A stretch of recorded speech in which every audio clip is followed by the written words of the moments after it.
Delirios científicos radiofónicos. Alimento para mentes inquietas en estéreo. Historias naturales, investigaciones peculiares. Descubrimientos sorprendentes. Narraciones desde las fronteras del saber colectivo que le ponen sabor a la semana. Porque a fin de cuentas la ciencia que no es comunicada es ciencia condenada al olvido. Amasemos juntos esa materia gris y hagamos bullir el elixir del conocimiento. Bienvenidos a Masaje Cerebral de Reactor. Escuchas eléctricos que absorben esta voz en vivo y directo sobre las 2 de la tarde en la megalópolis azteca. Y también ustedes que lo hacen desde nuestro futuro y desde otras latitudes.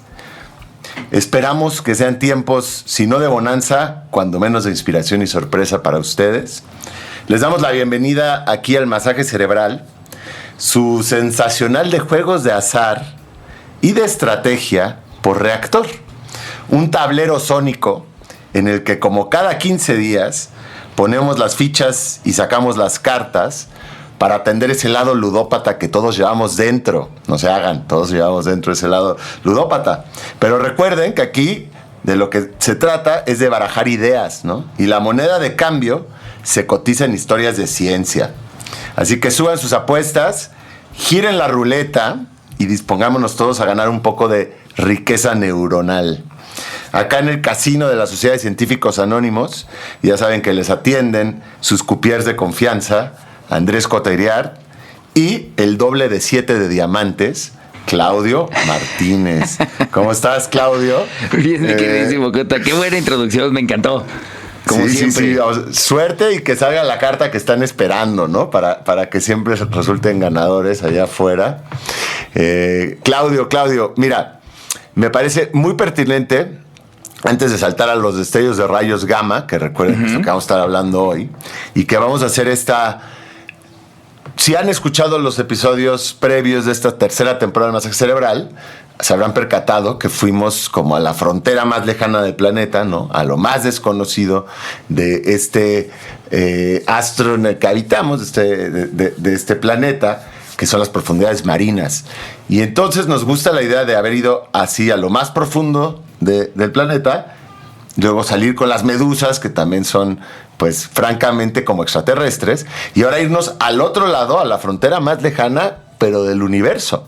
Nos vamos a ir a no solo a la frontera más lejana en términos de espacio, sino también de tiempo, a los bordes del universo, al borde del origen del universo, en algunos casos, para buscar las emisiones más energéticas, más poderosas que se conocen, ¿no?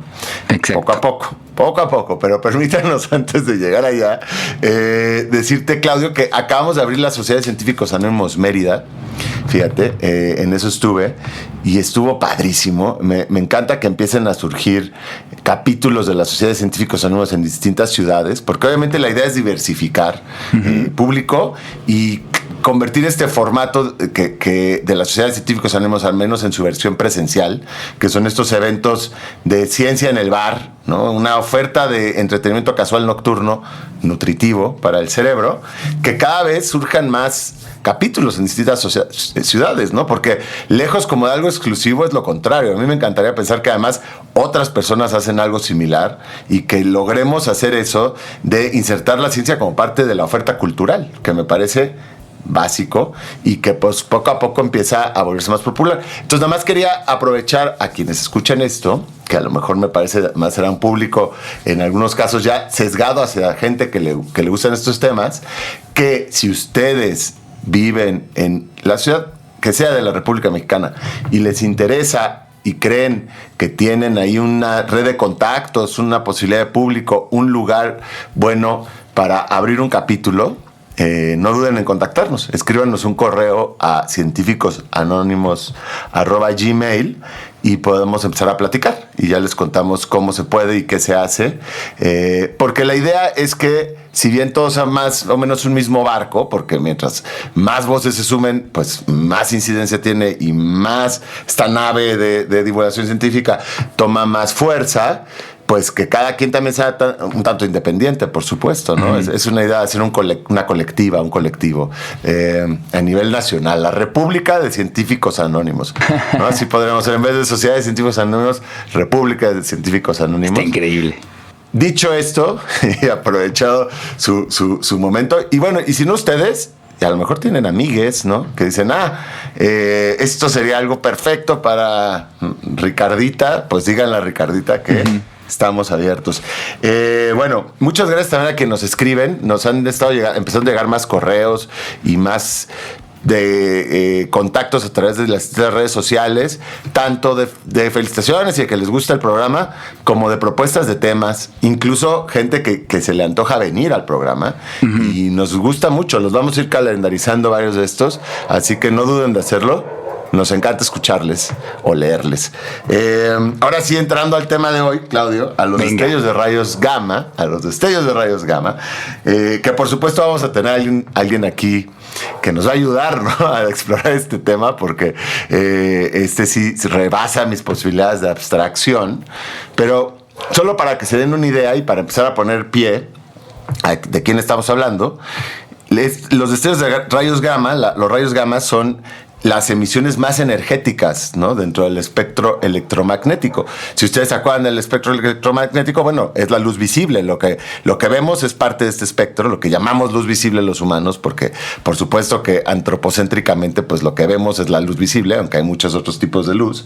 Luego viene la luz ultravioleta, que si bien saben, viene en el rayo del sol, y si no se protegen, si no nos protegiera la atmósfera, estos rayos, como son más energéticos, pueden generar, ¿no?, efectos nocivos, pueden ser mutagénicos, y estos son los rayos UV. Y si le siguen subiendo en la escala, después de los rayos UV, pues tenemos los rayos X. Si cualquiera que le hayan hecho una radiografía en su vida, sabrá bien que estos rayos X penetran todas las capas del cuerpo, menos los huesos. Entonces es con lo que se hacen las radiografías. Y claramente una radiografía es un instante de estar expuesto a rayos UV. Si a ti te exponen mucho, pues te da cáncer, ¿no? Y otras cosas. Son muy potentes estos rayos. Bueno, más arriba de los X, mucho más arriba de los X, vienen los gamma. Y entonces les voy a leer un pequeño parrafito que escribió nuestro invitado del día de hoy, que dice: si bien la radiación UV y la X ya podrían parecer temibles, comparadas con el rayo gamma, con el rango gamma, no son nada. Si Bruce Banner o Peter Parker hubieran estado cerca de algún experimento donde se emitiera mucha radiación gamma, en vez de convertirse en Hulk o el asombroso hombre araña, se hubieran convertido en chicharrón, ¿no? Literalmente hablando. Porque este científico, este astrofísico, que es de nuestros astrofísicos de confianza en la Sociedad de Científicos Anónimos, lo que les estoy leyendo, de hecho, viene en el libro de la Sociedad de Científicos Anónimos, que sacamos hace ya unos años, una antología de ensayo literario y científico, y que pronto va a venir el volumen 2. Ya basta de anuncios, ¿no?, de ocasión, pero bueno, es importante. Está por bien. si les interesa, todavía hay unos ejemplares por ahí rondando en librerías.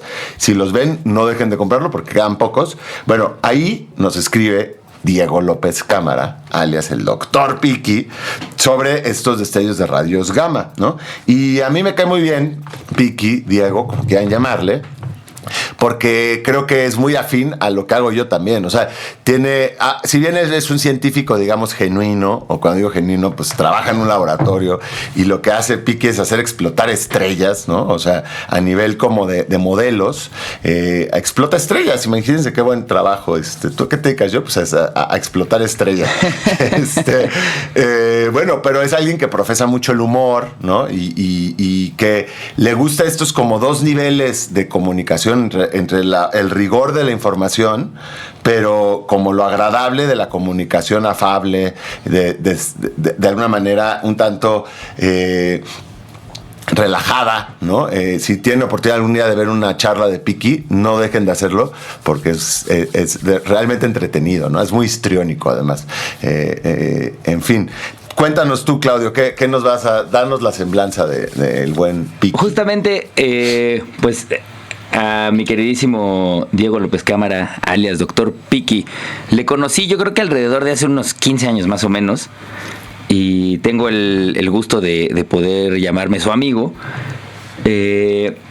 Y lo mismo, cuando traté de entender a qué se dedicaba, me lo dijo tal cual lo menciona Andrés Cota, pues me dedico a explotar estrellas.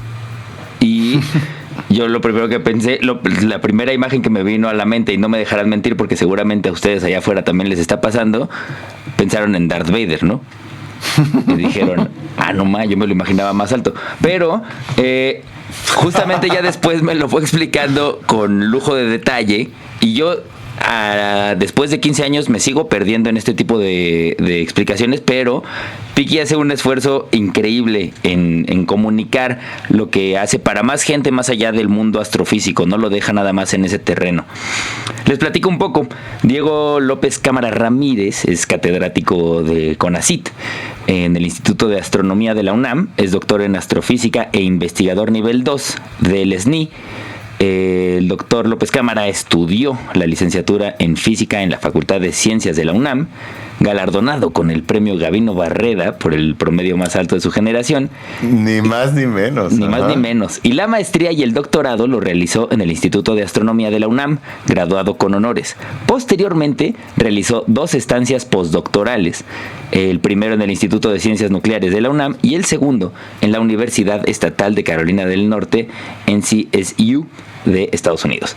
El principal interés del doctor López Cámara es comprender la naturaleza de los fenómenos astrofísicos por medio de modelos analíticos y simulaciones numéricas.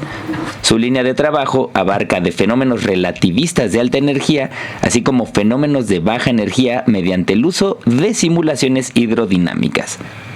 En el rango de alta energía, ha mostrado especial interés en los destellos de rayos gamma, su formación, la evolución a través de la envolvente estelar variabilidad y casos exóticos.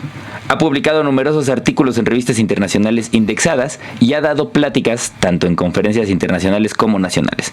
Además, tiene diversas colaboraciones con grupos de investigación en el Instituto de Astronomía de la UNAM, el Instituto de Ciencias Nucleares de la UNAM, la Universidad de Oregon, el Centro Harvard-Smithsonian de Astrofísica y la Universidad Estatal de California, Campus Santa Cruz. Finalmente, el doctor López Cámara está profundamente interesado en actividades docentes, tales como la formación y tutoría de estudiantes de licenciatura y posgrado, así como la divulgación de la ciencia. Los sábados los dedica a disfrutar con sus amigos de grandes partidos de fútbol y aún mejores terceros tiempos con sus amigos en la Liga de Fútbol de la Jusco. Aunque debería de jugar de 10, lo ponen de contención y aún así se nota su clase en la cancha. Eso cree. Es un fanático del fútbol, del squash, de la música, del Barça, de los Pumas, de los empacadores de Green Bay y del cine. Y es un maldito tipazo. Entonces, ahorita regresando de este primer corte, pues ya podrán escuchar de viva voz del doctor López Cámara de qué va este masaje cerebral. Entonces, no se vayan, están en Reactor 105. Historias naturales, investigaciones peculiares, descubrimientos sorprendentes, masaje cerebral. Y ya estamos de vuelta aquí en el masaje cerebral con nuestro invitado que ya les presentamos. Ahora sí, ya está aquí el doctor Diego López Cámara, o doctor Piki, como ustedes prefieran. ¿Cómo estás, mi queridísimo Piquirrín? ¿Qué onda, Clau? Hola, Cota. Un gustazo estar aquí. Bienvenidísimo, bienvenidísimo. Gracias. Ya les dimos un poco una breve semblanza de quién es tu persona, qué haces por acá, y pues queremos que nos platiques un poco de viva voz qué es lo que te trae a este masaje cerebral. Pues mira, vengo a platicarles de las explosiones más chonchas, más energéticas que hay en el universo. Después del Big Bang, estas son las cosas más brillantes, más que liberan más energía en todo el universo, y es a lo que he dedicado los últimos 20 y tantos años de mi vida. Y recientemente, hace un mes, nos dieron un premio, entonces hay que rematar con eso para que CONACYT y la UNAM escuche esto. Entonces nos den ahí un pastelín. Pero no, bueno, es que se llaman destellos de rayos gamma y son tan brillantes, tan luminosos, tanta energía, que de hecho el primero que se detectó en 1967 lo detecta un satélite norteamericano que se llamaba, bueno, una serie de satélites que se llamaba Vela, que como sé que este programa no lo escuchan en Rusia ni en Estados Unidos, puedo decir que estos satélites Vela, de hecho, eran un poco como satélites espía y estaban encima de la entonces Unión Soviética, viendo si los rusos hacían bombas atómicas, y entonces estos satélites estaban ahí nada más buscando emisión gamma, que es lo que se produce en bombas atómicas. Órale. Y luego se dieron cuenta, bueno, ese mismo año que lo lanzan, en el 67, entran en pánico los norteamericanos porque estos satélites detectan, y luego tardaron unas semanas o meses en darse cuenta que no venía del entonces URSS. Luego todavía los norteamericanos decían, seguro son pruebas atómicas que están haciendo en la Luna. Pues tampoco en la Luna, los dieron cuenta que ni en el Sol. Entonces que estas cosas venían de afuera del sistema solar.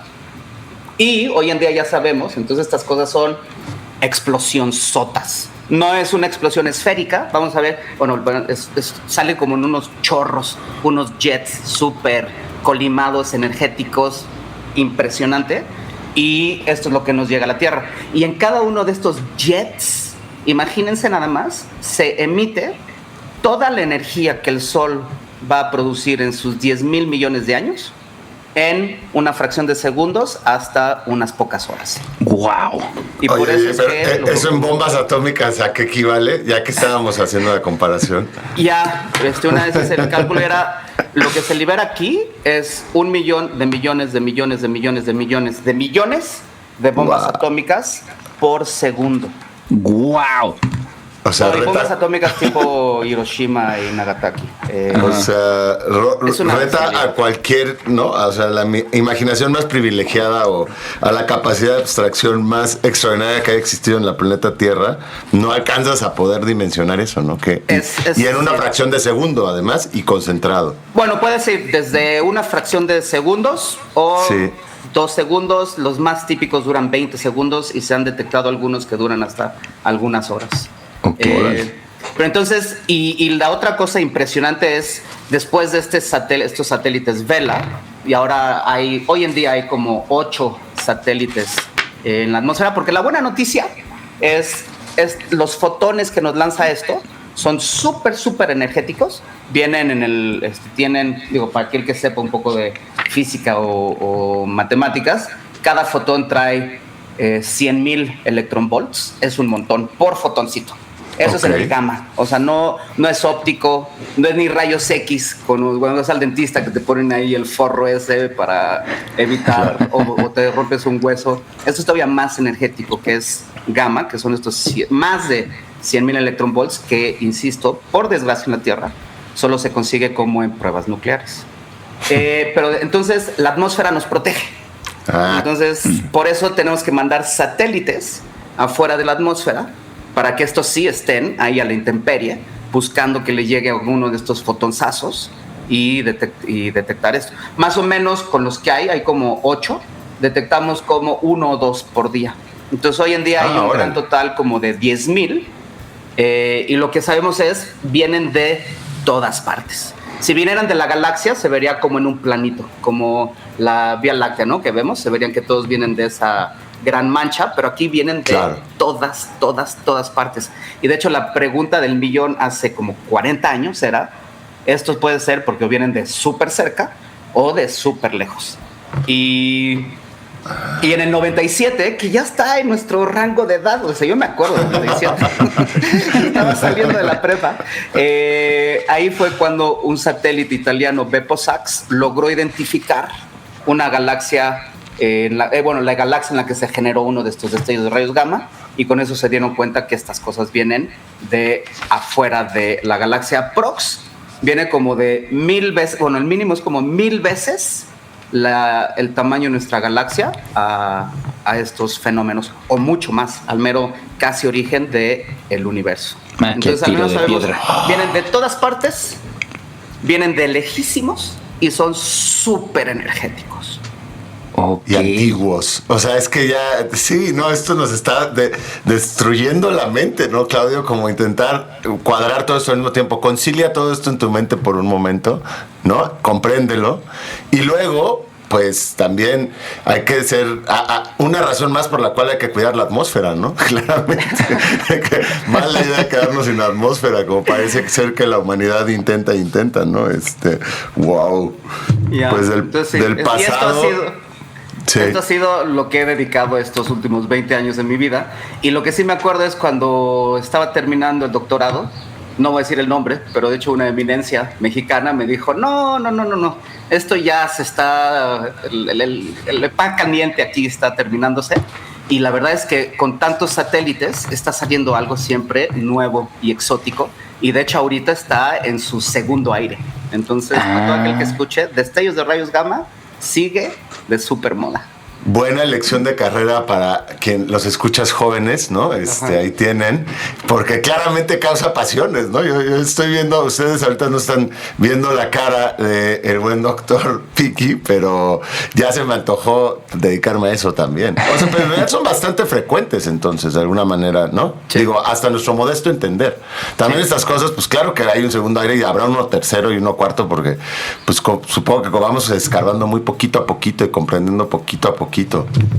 No, y ya no sé, me estoy quemando el tiempo, pero en un año y cachito va a salir un nuevo telescopio en la Tierra que se llama Vera Rubin o el LSST, y va a revolucionar. Si ahorita estamos viendo 1 por día, con vamos a ver 1000 por día. No. Entonces, sí, va a ser una locura. O sea, le pegaste a la mina de oro. De la radiación. Le atiné. Además, literalmente hablando, porque luego se produce, o sea, en el tipo vamos a ir poco a poco desilvanando esta madeja, obviamente, pero en algunos de los tipos de fenómenos que causan estos destellos se produce oro y otros elementos, ¿no? Del tipo. Entonces sí, es tal cual, le pegó de hecho, sí. Ahorita en el siguiente bloque platicamos de esto, pero lo que genera estos destellos produce mucho oro. Wow. Lantánidos, europium, pero oro también. Cámara. Oye, por pues si vamos entonces a nuestro corte y regresamos a que nos platiques de eso, ¿va? Buenísimo. Venga, no se despeguen, están en el masaje cerebral aquí en Reactor 105.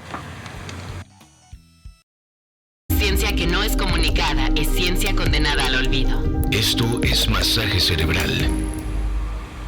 Les damos la bienvenida a esta segunda mitad del masaje cerebral estelar, ¿no? En donde estamos viajando hacia el borde mismo del universo y del tiempo, y estamos yendo a la vez hacia las emisiones más potentes, más energéticas que se conocen, ¿no? Los destellos de rayos gamma, por si acaban de sintonizar, estamos platicando, obviamente esto nos rebasa nuestras capacidades aquí modestas del masaje cerebral de Claudio y mías, y entonces nos abocamos a traer a alguien que sí nos puede contar de esto, que es Diego López Cámara. Si ya estaban escuchando, bueno, entonces sabrán que estamos yendo además hacia que esto produce oro, ¿no? Ya si les hacía falta otra razón para quedarse y no cambiarle, aquí estamos de vuelta. Así que, Diego, nos estabas contando un poquito, ¿no? En términos generales de estos destellos, que son frecuentes, más frecuentes de lo que pensaríamos, que claramente poco a poco se van descubriendo más cosas, y que con los nuevos satélites y telescopios, porque esto se tiene que detectar desde afuera de la atmósfera, pues nada más va encreciendo los datos, ¿no? Supongo que se produce datos. Exacto. Pero creo que ahora sí podemos ir como hacia ¿de dónde salen? O sea, ya, eso, bueno, primero que nada, para los que entonces acaban de ver, sintonizar, no se preocupen, estos destellos de rayos gamma no son dañinos para los humanos. Exacto. En la Tierra, porque Discovery Channel le encanta todo lo que uno vea de destellos de rayos gamma. ¿Qué tan probable es que la vida en la Tierra dejaría de existir? Claro. O sí, si hubiera uno dentro de la galaxia y tuviera la mala suerte de atinarnos justo a la Tierra, pues sí, nos evapora. Pero como decía hace rato, o sea, lo que sabemos son jets, chorros, muy colimados. Y de verdad que le atine uno de estos chorros exactamente a la Tierra, desde muy cerca, es bajísima la probabilidad. Entonces no va a pasar nada en la Tierra, no se preocupen. Estamos aquí todavía por varios mundiales más.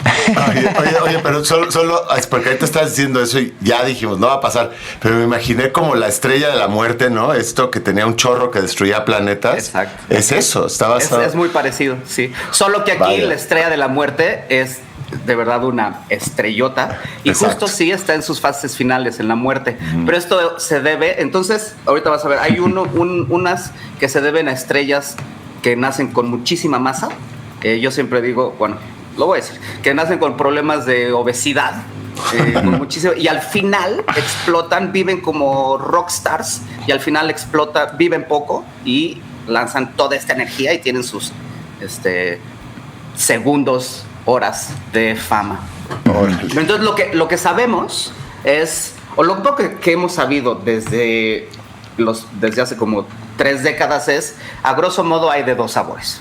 Hay los cortos, porque son cortos, y hay los largos, porque son largos. Entonces, y más o menos el límite está en como 2 segundos. Entonces, y lo que sí resultaba es, se parecen mucho en la energía que lanzan, pero ya si ves las características, los detalles de estos 2 grupos, resulta que sí parece que son, y sabemos hoy en día que son 2 cosas separadas. Empiezo con los largos, que son los que son más fáciles de detectar, pues porque duran un montón y los satélites les da tiempo de girar y observar. Cuando dices un montón, ¿cuánto es? O sea, ¿es más de 2 segundos hasta cuánto? Horas. Ok, órale, perfecto. Horas. Ya, venga. Hay pocos que duran horas. La gran mayoría duran como 20 segundos. Entonces, de hecho, necesitas telescopios que giren ¡pum! Rapidísimo. Y aquí presumo, va a haber uno en México, en San Pedro Mártir, que va a girar rapidísimo y por eso se llama Colibrí. No va a estar observando el gamma, porque como decía, no lo logramos ver por la atmósfera. Pero sí luego se ve una contraparte. O sea, ves el gamma y luego se ven otras reacciones. Se ve rayos X, ultravioleta, óptico, que es donde Colibrí va a estar operando. Y Colibrí va a girar en segundos. Entonces sí, tienes que ser bien rápido. Pero entonces, bueno, hay de estos 2, cortos y largos. Y los largos, es justo esto. Se debe a una de las fases finales de estrellas que nacen con un montón de masa. Y además necesita girar muy rápido cuando nace. Y estas combinaciones lo que hacen es pierde su envolvente, pierde todo el hidrógeno y se queda, digamos, con la partecita más interna, y luego deja de haber reacciones en el centro de la estrella. Entonces ya no hay la energía que está luchando en contra de la fuerza gravitacional, y pues no le queda de otra a esta cosa más que colapsar. Y de ahí que este objeto, Wolseley, una eminencia en esto desde hace como 20 y tantos años o más, le llamó a este modelo colapsar, porque se trata de esta estrella con un montón de masa que colapsa. En el núcleo se genera o una estrella de neutrones o un hoyo negro. Así nomás. Lo más difícil es esto. Por alguna razón mágica, que no es mágica, le echamos la culpa a los campos magnéticos. Hay una fracción del material que el hoyo negro se estaría tragando que logra ser lanzado, logra ser como redirigido en los polos, y se lanzan estos jets, que los jets resultan ser súper energéticos, súper rápidos, van casi a la velocidad de la luz y traen estos fotones con rayos gamma, energía gamma. Y luego entonces lo primero que tiene que hacer este chorro energético y muy colisionado es atravesar todo el resto de esa estrella de la muerte. Y ya que sale, entonces tiene que moverse desde aquellas distancias súper distantes hasta los satélites en la Tierra. Esos son los largos, que eran los que tenían como más calor y boga hace como unas décadas, hasta hace una década. Y desde hace 10 años, los más interesantes ahora son los cortos. Que los cortos ya no se trata de una estrellita que muere, sino se trata de tienes estrellas de neutrones girando una alrededor de la otra, y estas estrellas de neutrones eventualmente chocan, o sea, van espiraleando una alrededor de la otra, acercándose entre sí, y al final se fusionan, y cuando se fusionan se genera otra estrella de neutrones con más masa o un hoyo negro, y una vez más se lanza material en un chorro colimado, que dura menos que en el otro caso, y tienen unas características tantito distintas. Pero entonces al final del día lo que se tiene es, ya sea con esta estrella masiva al final de su existencia, o con las estrellas de neutrones que están fusionándose, se crea ese chorro colimado con un montón de energía. Y eso es lo que luego nos llega a la Tierra. Y entonces lo primero que vemos es estos fotones súper energéticos en gamma, pero este chorro sigue evolucionando, expandiéndose en el universo, y conforme se va expandiendo, entonces se enfría un poquito, y entonces después de gamma logras ver X, y se sigue avanzando y se enfría todavía más, entonces ves ultravioleta y sigue avanzando, se enfría más, óptico, sigue avanzando. Y entonces por eso lo podemos ver ahora con un montón de telescopios. Por supuesto, lo primero es gamma. Luego necesitas rayos X, que también esos tienes que estar afuera de la atmósfera. También la atmósfera nos protege de eso. Pero ya desde tierra sí puedes ver ultravioleta, óptico e incluso radio. Entonces hay toda esta cosa. Ahora le llamamos observar estos fenómenos con muchos filtros, con muchas energías distintas, y le llamamos multifrecuencia. Entonces ahora esta es la súper novedad. Y entonces pobre de aquellos modelos que se creen, porque tienen que lograr explicar cómo se comporta este fenómeno en todos estos rangos energéticos. Pero le echas ya un montón porque tienes un montón de distintos tipos de detectores, ¿no? Y entonces ves un solo fenómeno y lo observas desde toda su gama de... Oye, nada más rápido, el primero se llamaba colapsar, ¿no? Y este segundo es como ¿se llama centrífuga o cómo se llama? No, porque es fusión de estrellas de neutrones, y no es por centrífuga. Lo que pasa aquí, que bueno que lo dijiste, se me olvidó. Las estrellas de neutrones, conforme van girando una alrededor de la otra, son tan masivas, tan densas, que se emiten ondas gravitacionales. Y como se emite ondas gravitacionales, estás perdiendo energía, y al perder energía, entonces eso hace que el sistema se va acercando poco a poco. Entonces, de hecho, sí, ya sabíamos que en los destellos de rayos gamma cortos tendría también que poder observarse ondas gravitacionales, y estuvimos esperando LIGO por años y años y años para que lograra detectar esto, y en los primeros 3-4 años LIGO no detectó ninguno de estos, cuando nosotros les habíamos dicho van a detectar un montón. Y lo único que LIGO detectó, por supuesto, premio Nobel en el 2015, fue ondas gravitacionales, pero de hoyos negros, o sea, mucho más masivos de lo que esperábamos. Nosotros pensábamos que esto iba a ser lo más común, y resulta que no, detectó como 30 hoyos negros contra hoyos negros, de decenas de masas contra decenas de masas, y estábamos todos los que amamos los destellos de rayos gamma esperando, ¿dónde está el nuestro? Y fue hasta el 17 de agosto del 2017, mientras destruía a Claudio en la pista de baile.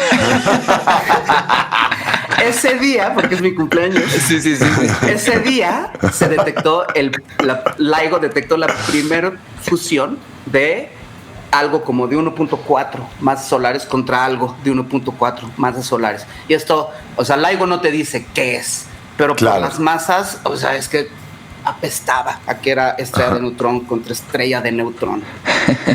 Y lo más bonito es que además resultó que o sea, ya teníamos como 10,000 destellos, resultó totalmente atípico. Y qué buen regalo de estos modelos, ni el colapsar, ni la fusión de estrellas de neutrones, y hay otro que no mencioné, pero que es un magnetar, que es una estrella de neutrones con un campo bestial, ni ese lograba explicar este evento del 17 de agosto del 2017. Pues qué buen regalo de cumpleaños, y qué buen gancho para que no le muevan. Ahora venimos y le damos cierre a esta situación, ¿no? Va. Estás escuchando Masaje Cerebral de Reactor. Ya estamos de vuelta en nuestro último bloque de este masaje cerebral, con invitadazo, nuestro queridísimo doctor Diego López Cámara, también doctor Piki, que pues nos está platicando sobre estos rayos gamma, o estos destellos de rayos gamma, que son lo más luminoso y energético que podemos, no sé si observar es la palabra, pero sí andar rastreando desde este lado.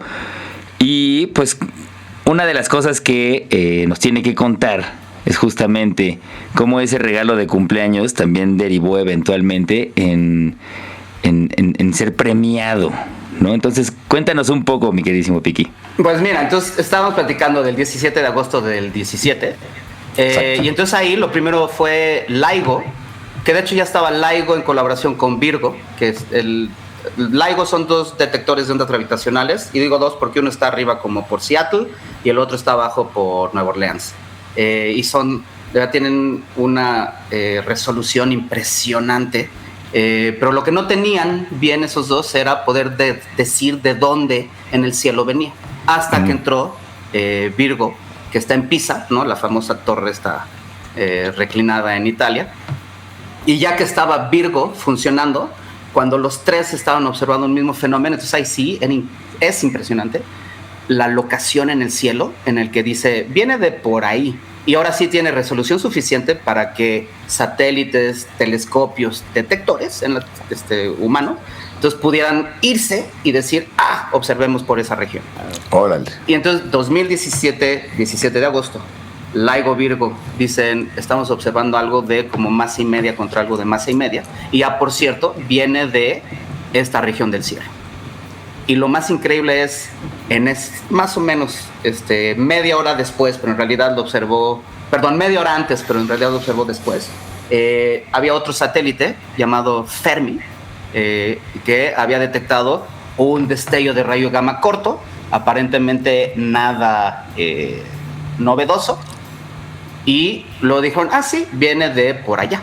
Y resulta que la locación de Fermi, el del LIGO Virgo, era casi 1 a 1. Y luego llega todavía otro satélite italiano europeo integral, y justo dice, sí, lo estamos viendo en esa región. Y entonces este fue el primer evento en la historia, y por desgracia el único en la historia, en el que desde un mismo fenómeno se detectan ondas gravitacionales y además luz. Entonces yo siempre he dicho que esto le tienen que dar el Nobel, pero ya no se lo pueden dar otra vez a LIGO, porque ya se lo dieron. Y entonces de verdad esto fue la locura. Desde ese momento es el fenómeno que ha sido observado por la mayor cantidad de satélites, telescopios de todos los rangos energéticos y detectores, neutrinos, todo. Había de verdad como 100 satélites, telescopios, detectores observando al mismo tiempo esta regioncita del cielo. Y desde muy pronto. Y entonces, pero lo más bonito luego fue que se empezaron a ver cosas raras. O sea, por suerte esto sucedió bastante cerca en términos astronómicos, solo como a 1000 veces la distancia, el diámetro, el tamaño de nuestra galaxia. Pero eso es suficiente para poder estarle viendo todos los detallitos, las arrugas en la frente, las canas. Y lo que vimos es 3 cosas bien raras.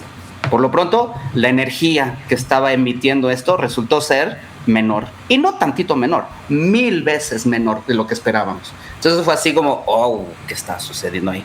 Lo siguiente es, normalmente esta contraparte en rayos X se ve en los otros destellos de rayos gamma en cuestión de minutos, horas. Y aquí tardó 9 días en verse rayos X. De hecho, no se veía rayos X, entonces por unos días la gente empezó a dudar qué estábamos observando. Y 9 días después y dijeron, ¿qué está pasando? Y todavía para cosa más rara es, normalmente los destellos de rayos gamma, toda esta contraparte X, ultravioleta, óptico, radio, dura semanas, máximo unos meses. Y este duró 3 años. Entonces rompió, y eso, pobre colapsar, no lo lograba explicar. La fusión de estrellas de neutrones tampoco, el magnetar tampoco está. Entonces, de verdad, pero eso fue padrísimo. Se te acaba la teoría ahí, claro, se te acaba la teoría. Para los teóricos que nos gustan los destellos de rayos gamma, si decían que hace rato era la beta de oro porque se generaba oro en esto fue, pero de verdad, el momento más emocionante que he tenido en mi vida. El mundo estuvo generando N cantidad de modelos para intentar explicar qué estaba pasando. Y aquí estaba yo colaborando con mi ex jefe cuando estuve en Estados Unidos, David Elazzati, y con Rosalba Perna, que resulta ser, bueno, además, muy amiga de mi cuñada, sin que lo supiéramos, pero bueno, eso es otra historia. Y estábamos trabajando con otros, con Brian Morsoni, Matteo Cantiello, Ricardo Cholfi, Bruno Giacomanzo y Jared Workman, en ver qué pasaba si uno de los destellos, estos que yo estaba haciendo las simulaciones, y justo a Davide dice, oye, ¿qué tal que lo vemos medio de lado? O sea, no de frente, sino con un angulito de visión. y empezamos a ver las contrapartes, cómo se vería la curva de luz, cuándo aparecería rayos X, cuándo aparecería radio, y fue de estas cosas rarísimas. Empezó a dar, pero espeluznantemente parecido a las observaciones. Wow. Tan parecido que de hecho muchísima gente o llegó a dudar que o estábamos cochareando o que teníamos información clasificada previa. Wow. Y no, era literal pues estábamos haciendo el estudio, estábamos literal en el momento correcto haciendo el estudio correcto y llegaron las observaciones correctas y fue de verdad una cosa hermosa. Es de las pocas veces que mis simulaciones y los datos que sacamos empalman hermosamente con las observaciones. Y entonces al final, como de unos meses, quedábamos 2 modelos. Nosotros, que éramos chorro, es idéntico, un destello de rayo gamma, chorro rapidísimo, súper energético, pero lo estás viendo de lado, 20, 30 grados. Y había otro mucho más exótico, que era una explosión esférica. Y lo bonito es como al año, los propios que estaban diciendo es una explosión esférica, vieron utilizando el BLA, un radiotelescopio en Chile hermoso, se ha usado para películas de James Bond N veces, y usando eso, vieron que el fenómeno que estaba produciendo esto se movía rapidísimo. Y solo nuestro modelo decía que se mueve rapidísimo, el de ellos no. Entonces al mismo tiempo tuvieron la suerte y la mala suerte ellos en confirmar que de hecho nosotros, David Rosalba, Ricardo y Diego López Cámara, éramos los que habíamos vencido y que este modelo era el que le estamos atinando. Y entonces literal estar viendo un destello de rayo gamma de lado, y no habíamos logrado ver otros destellos de rayos gamma de lado porque si alejas destello que vimos ahora, el 17 de agosto de 2017, lo alejas 4 veces, ya estarlo viendo de lado no llega a la resolución de nuestros detectores. Claro. Entonces tuvimos la fortuna de que estuvo súper cerca, y aunque no nos pegó de frente, sí logramos verlo de ladito porque estuvo súper cerca. Entonces ha sido la otra mala noticia. No hemos vuelto a ver otro así cercano, y le llamamos fuera de eje, off axis. Pero bueno, y entonces por este estudio, hace como un mes, en la Aspen 2022, que es el Aspen Institute Italia, nos dio el Aspen Institute Italia Award 2022 por el como estudio con mayor impacto en la comunidad astrofísica, en la que hay norteamericanos e italianos involucrados, y por cierto, un mexicano. Gracias. Entonces, por estar en el lugar indicado, en el momento indicado, en tiempo y escala del universo, ¿no? Todo se dio, y tecnológica. Ha sido el momento más emocionante de mi vida, pero también más estresante. Entonces, no sé si quiero volver a tener otro momento así.